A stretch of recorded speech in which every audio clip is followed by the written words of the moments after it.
JNTV Show.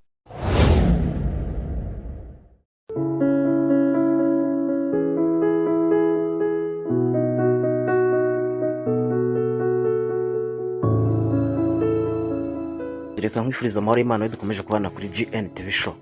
Tugushimire ko wakoze subscribe cyangwa se ukaba utarayikora ariko ko ndibiganiro tukugeza. Kuri ya gahunda yo kubagezaho ubusobanuro bw'amazina, uyu munsi tugeze ku izina Celestin.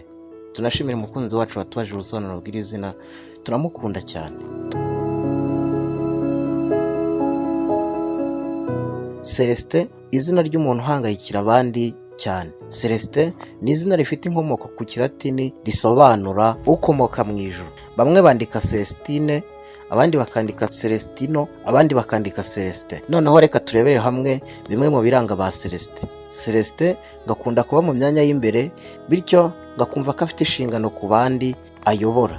Akunda kugaragara neza kandi yanga ikintu cyakwangiza isura ye cyangwa izina rye, bigatuma akora cyane kugira ngo atazagawa. Celestin kandi ngo ni umuntu ubasha gukemura ibibazo, utagira intonganya muri we kandi ngakunda kuganira. Celestin ngo ni umuntu ushimishije kumureba, afite uburyo bwo gusabana, akabasha kwigarurira imitima y'abantu vuba. Akunda umuryango we cyane ndetse akawitaho. Celestin ngo kwita ku bandi kandi yumva ari inshingano ze. Ahora ateganyiriza ahazaza yumva ko nta muntu wigira ubwe, wenda nawe ashobora gukenera abandi. Celestin kandi ngo arigenga mu buzima bwe, yumva ko yakora ibintu yishimiye adashyizweho itegeko na rimwe.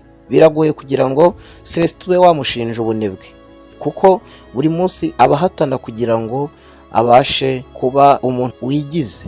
Celestin ibyo kwishimira no gukunda bifata umwanya munini muri we, kandi usanga aba ari umuntu abakobwa benshi bifuza. Tugushimira we dukomeje kubana kuri GNTV Show. Twari turi kurebera hamwe ubusobanuro ndetse n'imiterere y'abantu bitwa ba Celestin.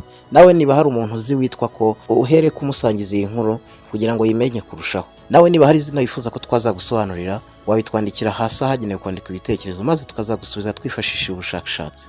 Niba utarakora subscribe kandi kuri buto y'umutuku byanditseho kurikizaho akamenyetso kameze nk'inzogera, izindi nkuru zose tuzajya dukora zizajye zikugeraho ku gihe. Dushimira umuntu watubajije ubusobanuro bw'iri zina, turamushoboje cyane, uwo bita Celestin. Iyi ni GNTV Show, naho njye ndi Jean Paul.